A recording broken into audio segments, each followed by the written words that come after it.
불안이 극심해서 아무것도 못하겠어요 라고 하시는 분들이 점점 많아지고 있는 것 같아요. 그래서 이번 주에는 불안이 생기는 이유, 그리고 그 불안을 슬기롭게 극복하는 방법에 대해서 이야기를 나눠볼 거예요.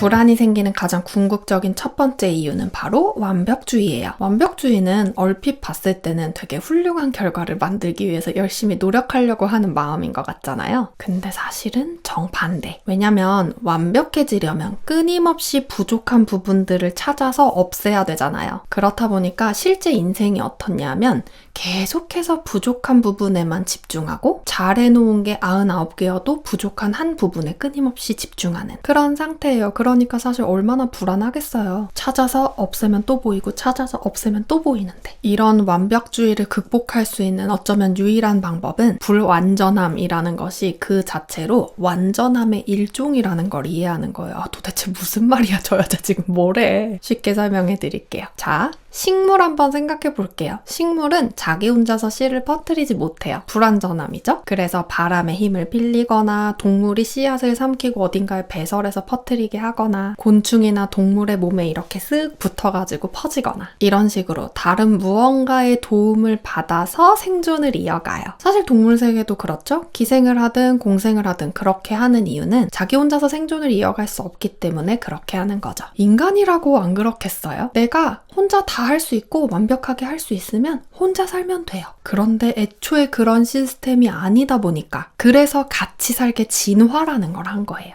이렇게 보여드린 것처럼 이 불완전함이라는 것이 자연세계의 섭리 중에 섭리예요. 여러분, 완벽은 아름다운 상태가 아니에요. 내가 불완전한 존재라서 그걸 보완할 수 있는 사람이 내 세계에 나타나고 그렇게 해서 같이 시너지를 만들고 이루어가는 게 그게 아름다움이죠. 내가 뭔가 완벽하게 해내지 못하고 잘 못하는 부분이 있으면 그걸 상쇄시켜줄 누군가가 나타나서 나를 도와줄 거라는 믿음을 가지면 불안은 현저하게 감소할 수 있어요. 저는 원래 심각한 완벽주의에다가 내일 할 일은 나 혼자 다 해야 돼라는 이런 일종의 자만도 있었는데 사람은 다른 사람의 도움 없이는 절대 살아갈 수 없는 존재라는 거를 깨닫고 받아들이기 시작한 이후로 불안이 확 줄어든 것은 물론 살아가는 것 자체가 무지막지하게 쉬워졌어요. 여러분, 같이 겸손해집시다. 우리는 완벽해질 수 있는 존재가 아니에요. 불안이 생기는 두 번째 이유는 내 마음이 현재 이 순간에 머물지 못하기 때문입니다. 우리의 생각 습관은 대개 어린 시절에 우리를 키워주었던 양육자들의 언행, 그리고 환경, 미디어 이런 것들의 다방면에서 영향을 받아서 생성되었어요. 부모님의 라이프 스타일은 부모님의 사고방식을 완벽하게 반영하죠? 예를 들어서 부모님이 늘 돈을 아껴 쓰시던 타입이었다면 돈은 함부로 쓰면 안 돼! 라는 사고방식이 반영된 거예요. 그럼 아이는 그 밑에서 부모가 하는 행동을 그대로 답습하면서 부모의 사고방식을 고스란히 물려받겠죠? 만약 부모님이 어려서부터 아이답게 놀고 활동하는 것보다 좋은 성적을 받아오는 걸 훨씬 중요하게 생각하신 분들이었다. 그러면 자녀들은 자연스럽게 현재에 집중하면서 막 노는 것보다는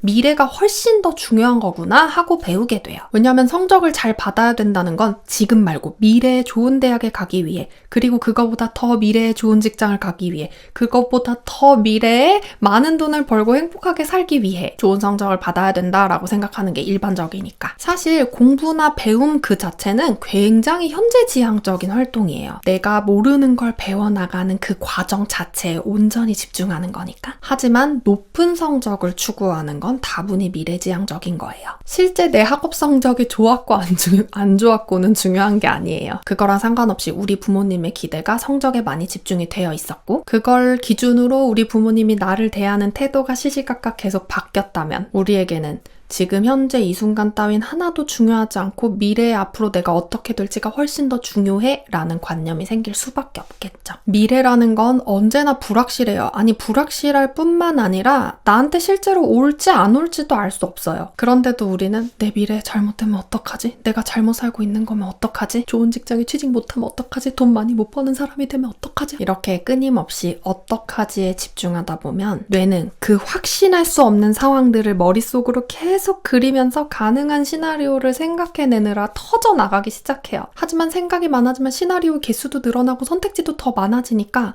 훨씬 더 불안해지죠. 왜? 선택지는 많은데 뭐가 정답인지는 모르겠으니까. 이렇게 분석을 해보면 왜 그렇게 많은 사람들이, 왜 그렇게 많은 현대인들이 불안에 미친 듯이 시달려가는지를 알 수 있어요. 현재에 집중해서 사시는 분들 거의 없어요. 보통은 과거의 사건을 후회하고 원망하면서 살거나 그와 동시에 내 미래가 어떻게 될지 모르겠어서 너무 불안하다 이 생각을 가지고 살죠. 자, 어쨌든 이런 이유로 현대인들의 대부분은 현재보다 미래가 훨씬 더 중요하다라는 관념을 가지고 살아가고 있죠. 그런데 실제로도 정말 그럴까요? 그래서 그런 불안을 없애고 싶어서 늘 생각 속에 빠져서 살았어요. 내가 도대체 뭘 해서 벌어먹고 살아야 돈 걱정을 안 하고 편안하게 살 수 있을까? 그때 당시에 제가 배우지 못한 점이 이거였어요. 미래가 만들어지는 과정은 생각보다 단순해요.